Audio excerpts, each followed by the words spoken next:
everyone, and welcome to episode 3 of Racing Royalty here on Racing TV. And after Sprinter Sacre launched this brand new strand, this new series, it's time to revisit the world of national hunt racing and focus on one of the most popular racehorses, legendary racehorses of the 21st century so far. The career of Moscow Flyer was inimitable. It burned so bright for well over half a decade, and it was characterised by brilliance on the track, but at obstacles, the odd jumping frailty. But I think that might have endeared him all the more to his beloved public, not least here in his homeland of Ireland. So, 2 decades on from the retirement of this brilliant racehorse, it's time to hear all about him with 3 people who knew him best. The Tingle Creek has given us a roll call of the fastest, bravest, most exciting 2-mile chasers in the land. Were you aware of the roar of the crowd when you were looming large there? He was aware of it even. The 13th and final fence in the Tingle Creek. Moscow Flyer, a brilliant lead there. And Moscow Flyer is a fine winner of the Tingle Creek. Here's the second last 3 horses in a line here. Who rises first? Seaboard, and he's down some 2 lateral on the. It's Moscow Flyer striding away with this. The champion chaser, Moscow Flyer, wins the Queen Mother. Going back in front of the stands, erupting stands. Absolutely a wall of sound from happy punters. And now the race is on as they turn behind Geraghty. Looks round again, almost with nonchalance there. Moscow Flyer's got them on the stretch. Moscow Flyer chased by Azertyuiop and Well Chief at the final fence. Moscow Flyer by a length and a half. Well Chief though is bridging the gap in second, the young horse. In third is Azertyuiop. Up the hill, can the old boy hold on? It's Moscow Flyer chased by Well Chief and Azertyuiop. And Moscow Flyer wins the Tingle Creek for the 2nd year running. Barry Geraghty, who retired from riding in 2020, partnered some of the finest steeplechasers this century, but his first megastar was, of course, Moscow Flyer. Eamonn Leigh clocked up almost 50 years in the role of head lad, spending so much time both home and away with this great horse. While it would be impossible to chronicle the story of Moscow Flyer without starting with his trainer and the person who shaped his magnificent career, Jessica Harrington. Jessie, towards the end of Moscow Flyer's unbelievable racing career, you wrote in partnership with Don McLean a fantastic book about him, and it was just a line at the end that struck me. It's where you said, standing here in a field looking at Moscow Flyer at the end of his career, what makes him different? He's got 4 legs, a head, a neck, a body and a tail, just like any other horse, but what do you think made him different? He was, when the moment I saw him at the sales, he was always this amazing, well-balanced horse. He came out of the stable in Fairyhouse. I still can remember it, Johnny and I looking at him. And he just came out and he said, "Look at me." He always stood correctly. He stood in perfect balance, and he stood with his head up, pricked, ears pricked, of saying, "Now, look, aren't I beautiful?" And I think that's probably his actual character that struck us from the very beginning. And you were given 20,000 from Brian Carney, his owner, his would-be owner, to spend on a racehorse or a prospective racehorse, and this is what he turned out to be. I'd never met Brian at that stage, and he had his son was a friend of my son's, and Brian was about to retire, and his son thought, well, he has got golf. He plays a lot of golf. He ought to have another interest. So, well, why don't you buy a racehorse? So that was the order was given. I'd never met Brian, and Johnny and I off we went to the Derby sale, and he actually was a 4-year-old, not a 3-year-old. He was an unbroken 4-year-old. Barry, do you remember the first time you met Moscow Flyer? I do. I can't say it was a glorious occasion. A schooling bumper in Punchestown, and it was around the inside of the track, if you like, the inside track they use on midweek meetings, and going left-handed, and there was upright poles for the bend rather than a running rail. So as I'm going around the bend, probably back in midfield, Moscow can see the horse ahead of him to his left, and he looks to cut the corner, and of course I just snatched to correct him. And then we found ourselves in no man's land with the pole straight in front of us, and the two of us flipped up and are lying side by side on the ground. So I'm thinking, what so-and-so. Eamonn, I think a lot of people will find it difficult to associate Moscow Flyer with many others, other than Jesse and Barry and you, Eamonn Leigh, the man who went everywhere with him and was such a big part of his career, his life. Yes, well, I was lucky enough to be associated with him, and I was here quite a while then, and Moscow came along, and the reason why was he was very fresh horse and everything like that, you know, and I was head man here at the time, seen him coming into the yard a couple of mornings loose, and I said to myself, right, I'll have a go at this lad myself. And lucky enough, we struck up a partnership, and it wasn't all winning and everything like that beforehand, but... Did you ride him every day at home? I rode him every day, including Sundays. And one thing that sort of struck me was he had a bit of a party trick at home, wasn't it? Which was to drop the shoulder, and then suddenly you were on terra firma looking up at him thinking what's just happened. Yeah, well, it happened once with me. It didn't happen again, you know, so that was it. But yes, that's why I start riding him out every Sunday as well, because I just go for a ramble with him of a Sunday, because if you left him in on Sunday, he'd plant you on Monday. You know, he was just fresh and gamey, like, and that was it, you know. But he got into a routine and he was good, yeah. Did you believe he had above average talent from the word go? No, he was an ordinary horse, and that was it. Even in his first year racing in bumpers and that, he was ordinary enough. And he was just maybe a bit on the weak side in that, you know, so yeah, he couldn't win a bumper. So what changed? What changed? Maybe they need a break, they need a rest, they need to grow up, they need to trust people, and he just acquired ability when he went jumping. And maybe he just wasn't able to get home these bumpers, and jumping the hurdles and that gave him a chance to breathe and get his breath and everything like that and run on again, and that's how he started anyway, yes. Did you lose any faith with him as an athlete? Did you think perhaps he won't end up being quite the horse that we might hope he'll be? I said to Brian, I said, I think he's slow, but we'll put him out in the autumn and we'll bring him back and see how he is. But it looks like he's going to be a slow horse. And so anyway, he came back in the autumn, and then suddenly he kind of sprouted wings. Why didn't he win a bumper? Why was it obstacles that brought out the best in him, do you think? It's hard to know, but it's what he gained in the air, what he saved in the air. You could bring him to the gallops, like Jesse would often go to the Old Vic in the Curragh, good test, proper gallop, and he wouldn't shine there. He'd be working with the lower end stuff. But then as soon as he got jumping, you know, he was different level. So it's hard to put your finger on it, but that's the beauty of jumping as a sport. It's not necessarily, that's why the superstar flat horse doesn't always make it as a jumper. There's something in the jumping. You know, it comes more natural to others, some than others. Yeah, he was a character. He was unique. By this stage, I was still convinced he was a 2.5 mile horse. I said, oh no, he'll be much better when he steps up to 2.5 miles. And then I sent again. He went to a schooling race in Punchestown again, and he came back, and I thought he'd pulled a muscle, but in fact he'd got his hairline fracture of his pelvis, so he stood in, and he missed Cheltenham that year, and we headed off to, and then I brought him back, and he went round in Fairyhouse, and it was a complete disaster. I ran him over 2.5 miles. He sweated like a pig. He boiled up. He was just overfresh, overexcited about being back on the racecourse, and everyone said, "Oh, put him away.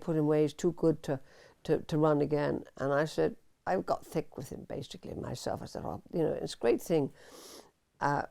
Probably how he was, you know, ended up with, you know, being one of my best horses. Of course, I was young and innocent, well, not that young, but fairly naive about racing. And I thought, oh well, I'm Crowcross. He'll be more settled. I'll run him and I'll bring him back to 2 miles, and we'll run him in the 2 mile champion novice at Punchestown. Not long later, a week and a half. A week and a half or 10 days later.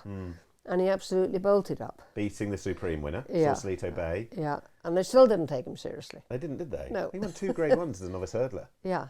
In third is Vanilla Man, the final flight. Moscow Flower over in front, Stage Affair on the near side. In third, Vanilla Man, they're racing to the final 200 yards. Moscow Flower from Stage Affair, and digging deep is Moscow Flower, who's drawing on. It's another one for Barry Geraghty, and another upset as Moscow Flower turns over Stage Affair in third, Vanilla Man. Moscow Flower and Barry Geraghty move on from Sausalito Bay in second. In third is Aldino, clear of Vanilla Hotel. On the run to the final flight in the Evening Herald Champion Novice, and it's Manila Hotel from Sausalito Bay, who's finding little pressed for second by Aldino. Final flight for Moscow Flower, who's safely over and clear of Aldino, and then Sausalito Bay. Manila Hotel pulled up, but it's Moscow Flower way out in front under the champion-elect Barry Geraghty, going to put up an impressive performance.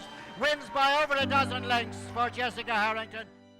Was it a very easy thing to do or not, to, after what he'd done over hurdles, keep him over hurdles for an open company season? Because you said you had a look at the opposition. I'm sure I read this in the book, and it was a case of, I'm pretty satisfied we can cover all bases with the exception of a certain green and gold champion. Yeah. Did you just fancy Isterbrack one day has an off day and we'll be there to take him on? Yeah, it was that, and I just wanted to see how good he was. Probably that was more the thing. How good was he? You know, is he capable of beating Isterbrack? Charlie Swan himself said, he's the horse that I fear the most, or he was the horse he feared the most. They met 3 times, Barry. You don't need to be told that one of them always won and the other didn't complete. Well, it was a bit unsatisfactory in ways, wasn't it, that season? It was, yeah. I know. Because on more, you had him covered once, didn't you? I had him covered at Christmas. Yeah. And there was 4 of us in line jumping the last. Isterbrack, Mantle's Prince, Stage Affair and Moscow. And Moscow had been outpaced early in the straight. It was desperate ground. And he got a second wind running to the last, and he was coming through. But the 4 of us were 4 abreast over the last, but Isterbrack, he just obviously tired and came down, but my lad came through and won, but he would have won that day.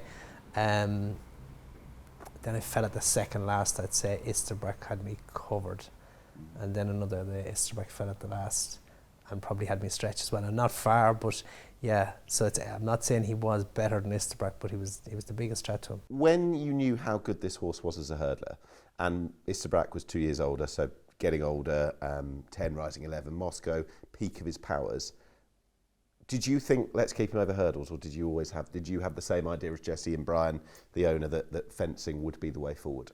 Yeah, and I was delighted when Jesse said we're going to give him another year over hurdles, because he was such, you know, he was a tricky horse to ride. Right. That even at that stage I felt myself, so I was thinking, you know, this sort of could do it more, jumping experience rather than throwing him in over a fence. Probably lacked a bit of self-respect himself, you know, he would take chances, you know, later on in life was through a lack of concentration, but that's the same thing, he had no fear, so he didn't worry about a fence, and I suppose any of the great 2 mile chasers, they need to live on the edge, and I think because he wasn't the biggest horse in the world, I think he lived on the other side of the edge more often than not. And on the near side, Stage Affair and Isterbrack with a big battle on. Isterbrack is fallen! Sensation at the final flight. He appeared in trouble, but Moscow Flower and Barry Geraghty from Stage Affair and Ruby Walsh rallying on the near side. But Moscow Flower is showing tremendous determination.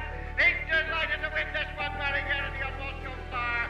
As they race now towards the second last, and Moscow Flower and Barry Geraghty make a bad mistake and is down, and badly hampered have Mercy, and Mantle's Prince now moves through to join Isterbrack. Final flight coming up for Isterbrack is gone!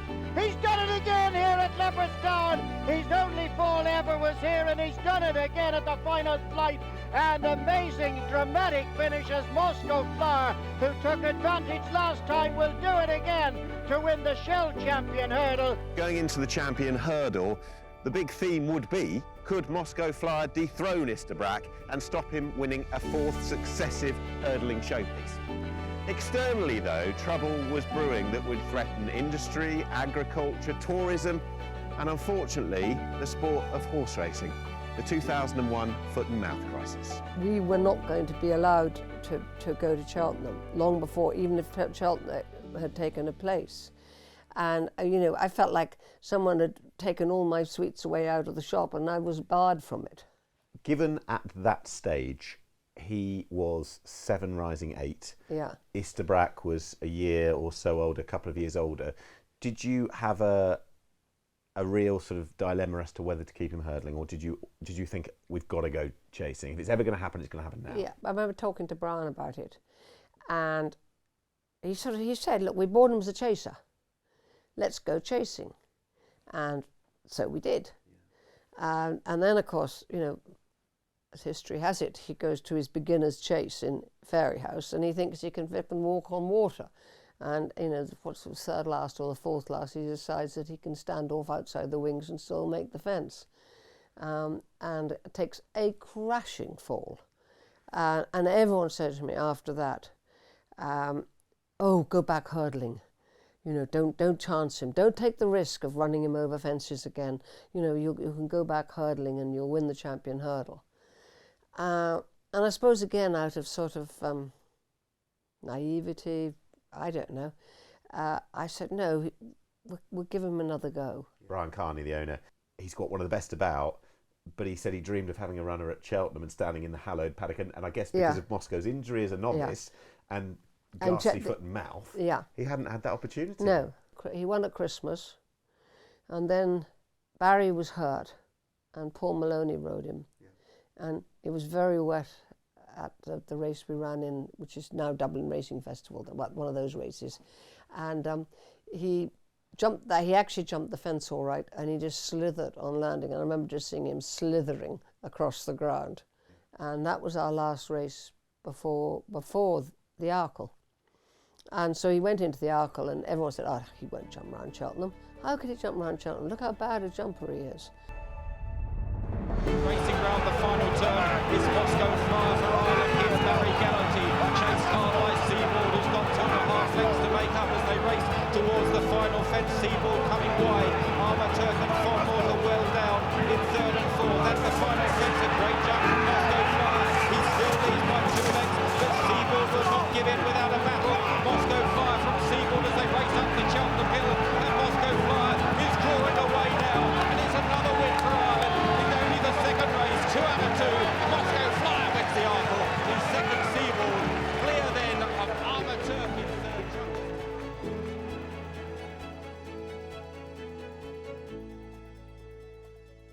I had schooled him in Leopardstown probably 10 days before Cheltenham, and we went 1.5 miles over fences, and it was alongside Comanche Court.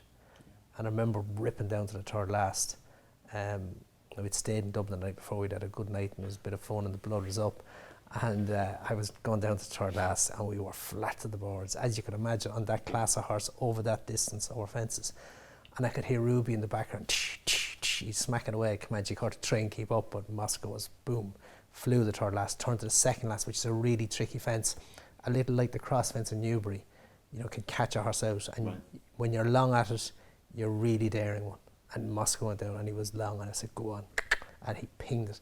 And I knew the way he went through that, you know, I know later on in life he'd take his eye off the ball, but his jumping, he had nailed it, you know, so I was happy enough he was the best horse. And when you're on the best horse, you're not out of your comfort zone.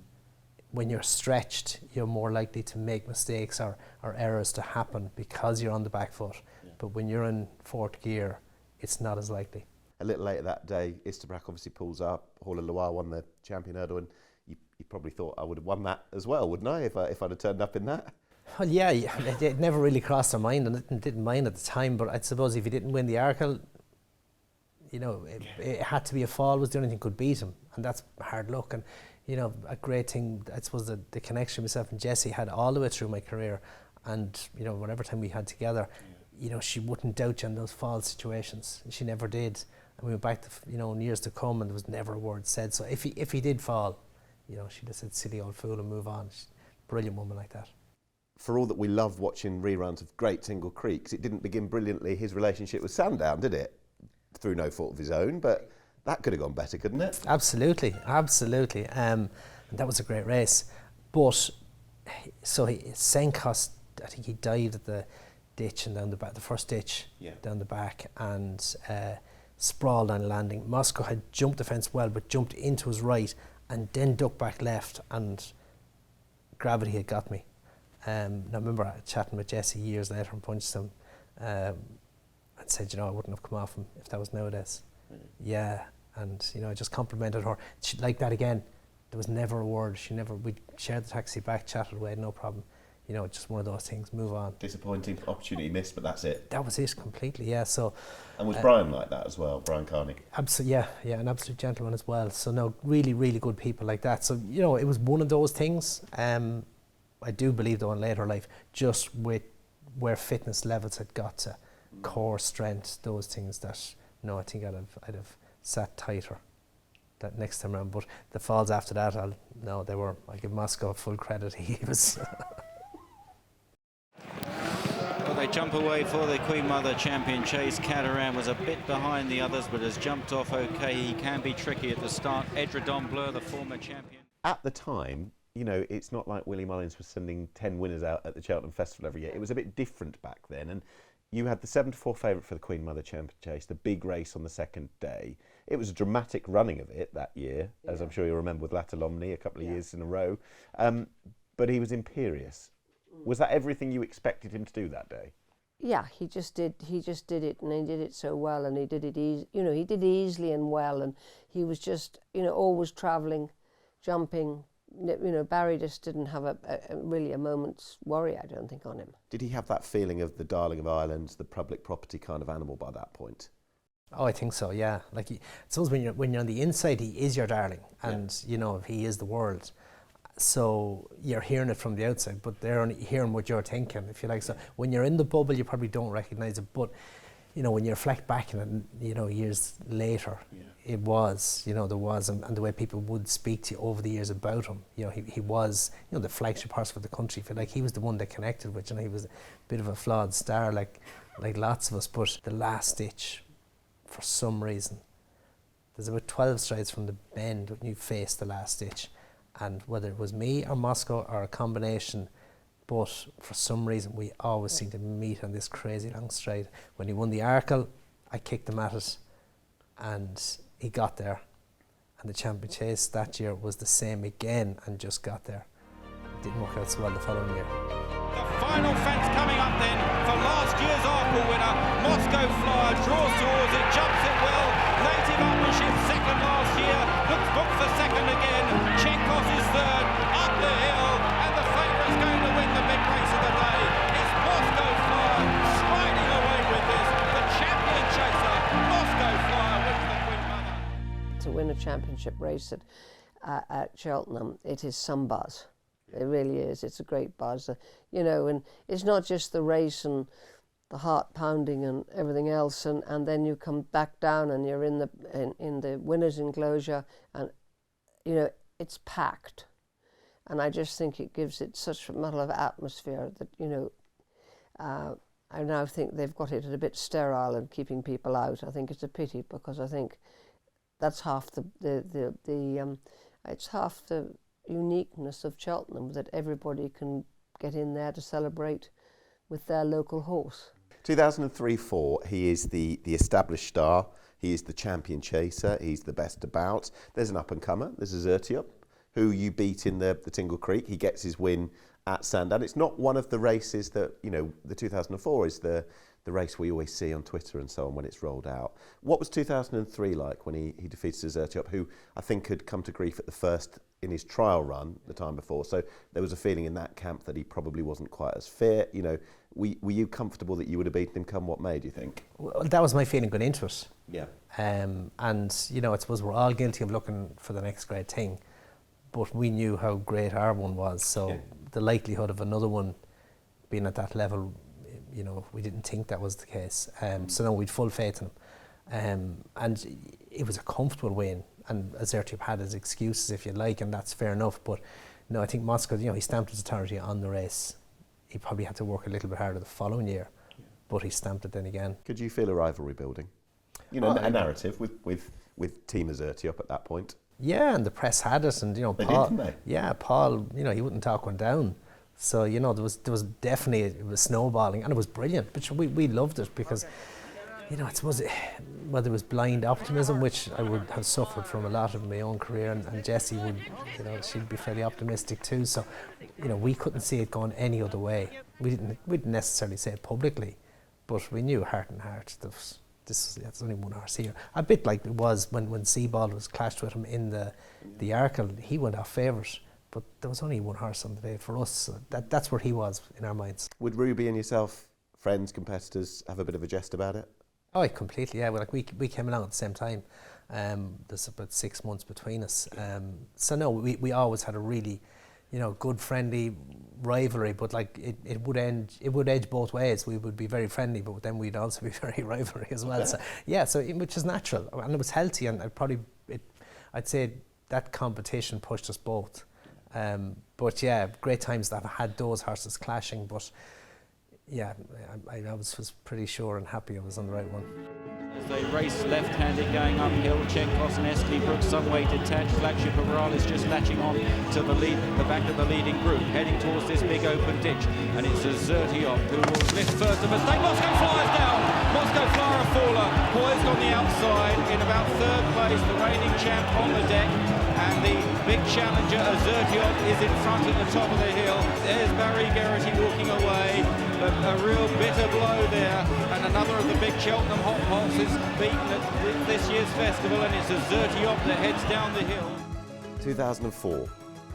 You've had 20 odd years to reflect on this. I don't know how often you think about it. Why would you? But we never got to find out that day whether Moscow Flyer would have retained his title. Azertyuiop was brilliant. It was a long way out, wasn't it, when that happened? Just talk us through it. Yeah, he'd missed his previous run, and he went there fresh. And we were all fine, we were all happy, and everyone was good. And he jumped the first 4 fences perfectly. Everyone was good, working away in a nice position. High stands right of it there. Good jump by Moscow Flyer in about 5th place. Jumping, doing everything lovely. And then he turned down the back. As soon as he turned down the back, it was like as if he just switched off. And you're going out to a fence like on a horse like him here, he's taking you down, and you're looking for what stride am I on? Am I going to roll forward or am I going to sit? You wouldn't necessarily be taken back, but you just sit, and he should organise himself. And no matter what I did, when I sat, he galloped in and he hit it. When I give him a squeeze, he'd stick in an extra stride and he'd hit it. So the whole way down the back straight, the rhythm just went out the window. Having been foot perfect over the first 4, so it was going out the window. So we turned the corner to the ditch that we're after diving at for the previous 2 years. And like that again, I give him a squeeze off the bend, get him in my hand, switch him on, have a look, what are we doing? I look to go forward, he doesn't respond, I sit, he doesn't respond then on the sit to back off. And I'm saying, well, come on, we're going for it again. I gave him the squeeze and he changed his mind halfway through. Now he hit that fence so hard, and I hit the deck at the back of it. So the relief from me, when I bounced up onto my knees and I looked back to the fence to see where he is and how he is, and he wasn't there, and I looked the other way and he's gone, galloping. And the relief in that moment, so that probably took me out, that killed, I won't say killed the disappointment, but definitely it changed what could have been a desperate moment just to see him gallop away. And again, into Jessie, silly old fool, and she was directing it at him. If you want, I'm sure inside she was probably thinking, Barry, it might have been your. But it was so difficult at the time, because no matter what I did, he wasn't switching on that day. Azertyuiop was a brilliant winner that day, but it was way too far out to be dogmatic as to what would have happened, wasn't it?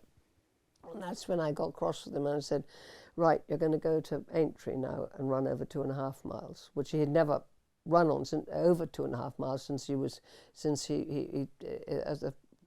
a hurdler. And I remember Nicky saying to me, but you're spoiling my fun, because I think Fontmore was going for that. And I said, no, I've got to go there. I'm fed up with him. He fell over in Cheltenham, so he's got to go and earn his oats, and he's not getting any younger. Moscow Flyer just gaining the upper hand now with 1 to jump. Goes 2 lengths in front of Izio and being punched along by Barry Geraghty. It's Moscow Flyer, 2 or 3 lengths, steadies and gets over it. He's now 2 or 3 lengths in front of Izio, and 2.5 miles is going to make no difference to him. Moscow Flyer, he's put in a good round today and goes on to make amends for Cheltenham. Do you look forward to travelling in? Because, the 3 Cheltenham Festival wins, the 2 wins, one didn't go quite so well at Sandown, and the trips to Liverpool on a couple of occasions to go and wow the Merseyside public. Did you love taking him when you knew how good he could be and show the British? Well, it's not only love, you'd be so proud taking him, you know, because, yeah, he was, everybody, even at Cheltenham there, we used to travel maybe during the day of a Sunday, and you pull into the Cheltenham, you'd be there around 6:30 in the evening from, say, 5 o'clock in the morning, and you'd move in, and everybody would be waiting to see him, and you take him off the lorry and they'd be clapping him then, Saturday the 4th of December 2004, and a huge and expectant crowd travelled to Sandown for that year's running of the Tingle Creek.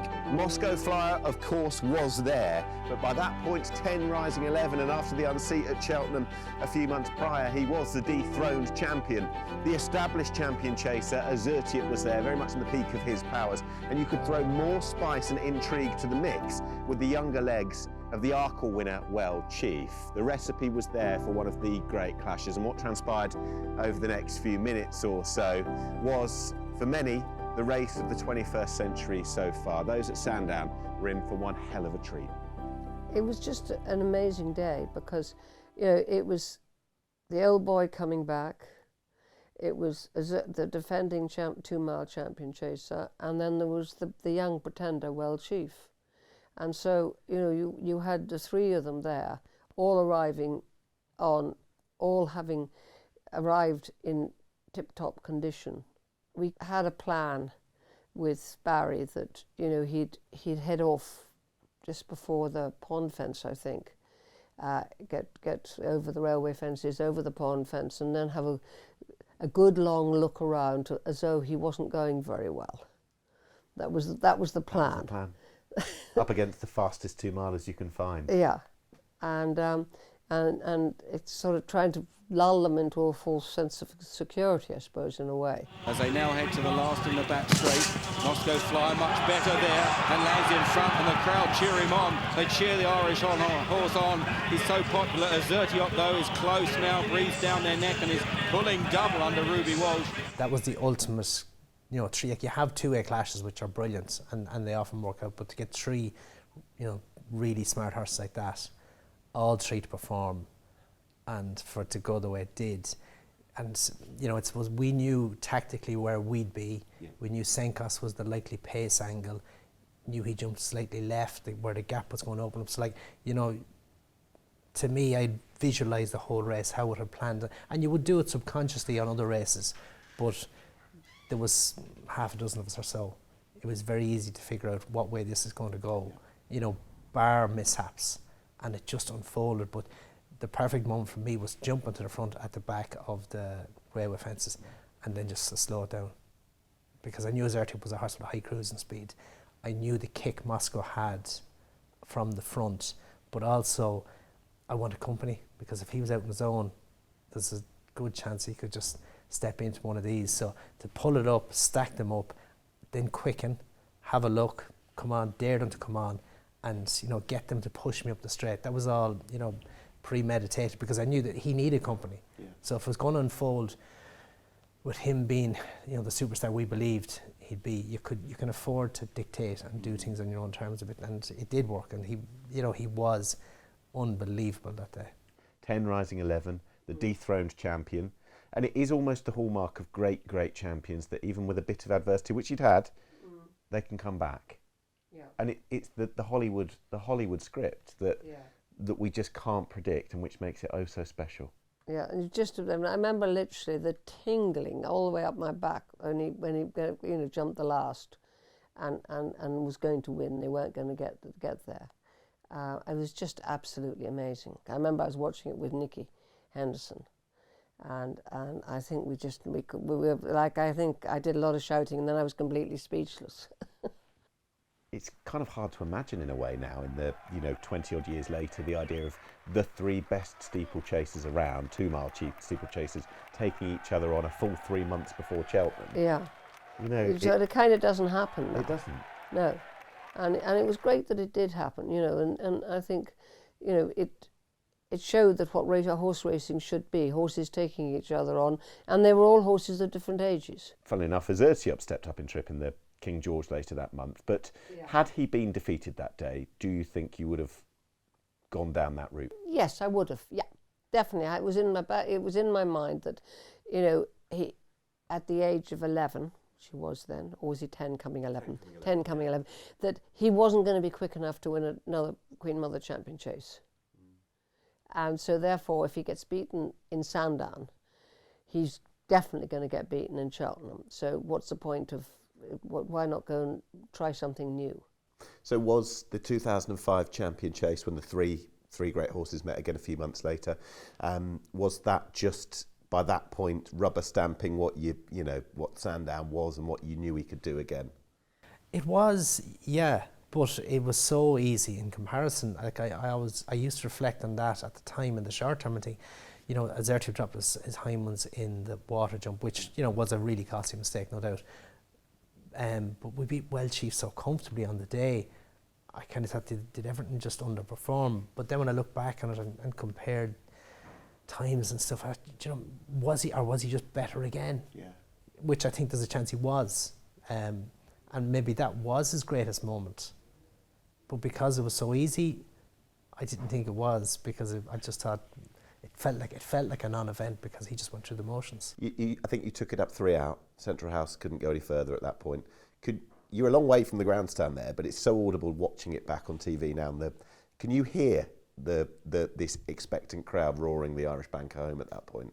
It's background music, your mind is on what you're doing, especially riding him, because you're going to the third last and you are so focused on getting this, getting the stride. You're looking for what are we on, because you couldn't, and you never had a moment to relax on him where you would have on other horses, even in those brilliant 2-milers, because you would just had to be so switched on, because you just wouldn't know what this lad could do or what would happen. That day was amazing, because he, even the guys that were, a few local lads had the Irish flag up waving it before he went out, I was saying to lads, please don't get him on his toes. I was trying to hang on to him, he was like a salmon on the end of the lead, trying to get him back, And Barry said, and I gave Barry a slap on the leg.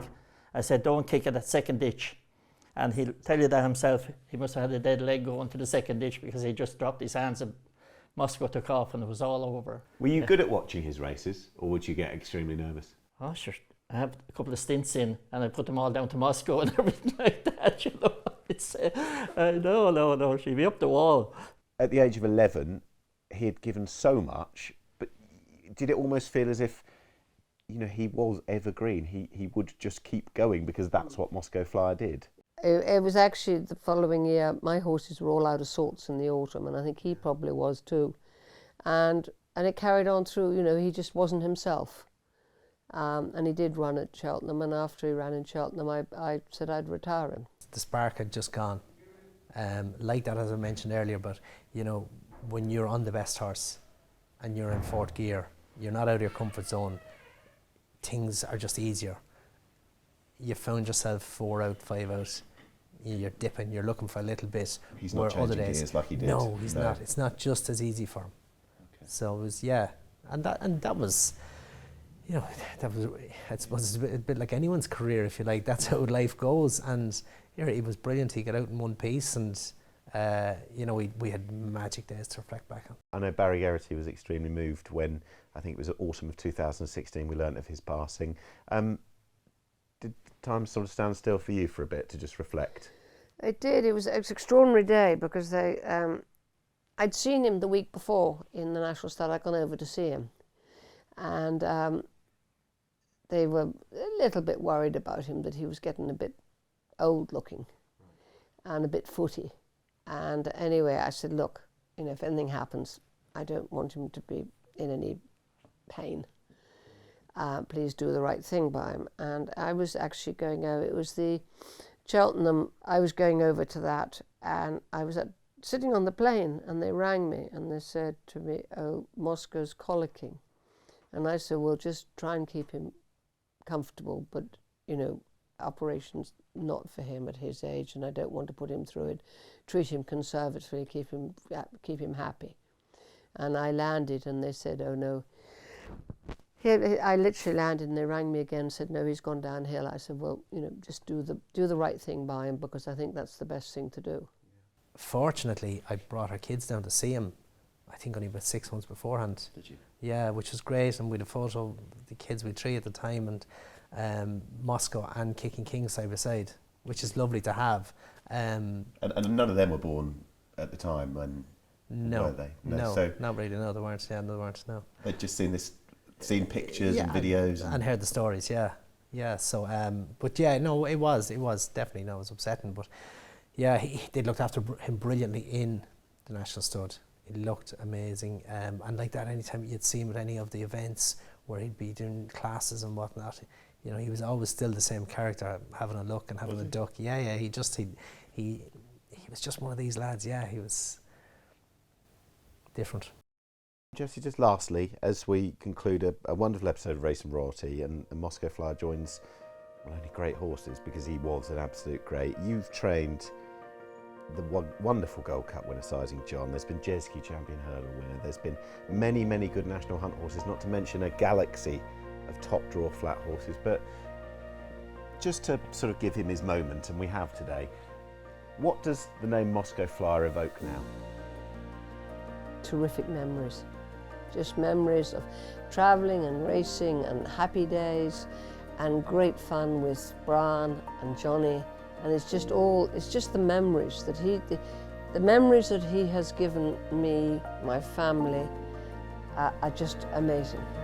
Down the hill with 3 fences left to jump. Central House with Moscow Flyer looming up here. Moscow Flyer, the 2003 champion. Well Chief on the outside, yet to be asked any sort of question by Timmy Murphy. Here's the 3rd last. Moscow Flyer takes over there, and the crowd roar him on just as they did at Sandown earlier in the season. And it's Moscow Flyer, Well Chief chasing now in 2nd, then Central House and Azertyuiop. And here is the 2nd last fence in the Queen Mother Champion Chase. Moscow Flyer measured it well. Well Chief, can he get a blow in at the leader? Barry Geraghty steals a half glance and now pulls his whip as they race round the turn. Moscow Flyer by a couple of lengths from Well Chief. Azertyuiop working hard into 3rd, surely too much to do, but Moscow Flyer has got to beat off Well Chief as they go towards the final fence. Moscow Flyer, the 11-year-old from the young pretender Well Chief, 2.5 lengths between them. They race up the hill. Moscow Flyer is holding Well Chief. Well Chief is a gutsy battler. He's grinding away in 2nd place. Moscow Flyer, though, keeps up the gallop from Well Chief. And Moscow Flyer is magnificent and is champion again from Well Chief in 2nd. A tremendous cheer from the crowd here at Cheltenham. Moscow Flyer, one of the most popular chasers there has been, has won the Queen Mother Champion Chase for the 2nd time. Well, fantastic scenes. Relief as much as anything here down amongst those receiving Moscow Flyer back. Let's have a word with Jesse Harrington now. Katie's daughter, Arthur Moore, congratulate Jesse. The long wait is over. What a race. Oh, what a race. He was absolutely fantastic. And he had to do it the hard way. Oh, and bless him, he jumped. He jumped brilliant. Absolutely brilliant. He really was. Well, prepare yourself for the reception of the meet, because he was cheered out of the paddock here today. And they'll give him some raw back. Jesse, I'm thrilled. Well done. Thanks, Alistair.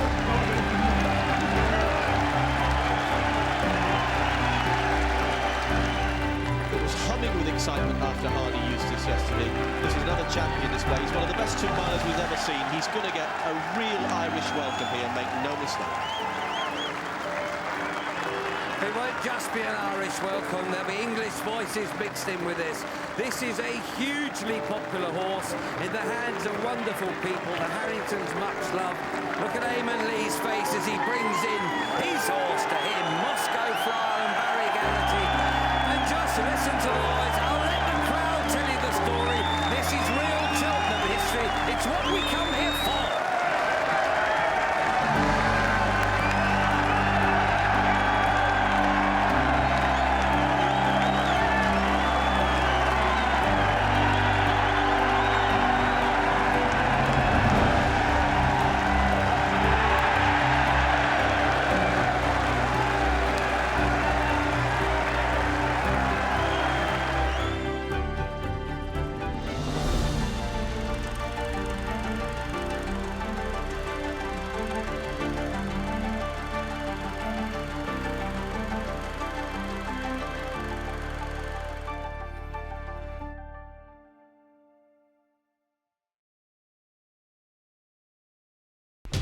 Watch live racing now on racingtv.com.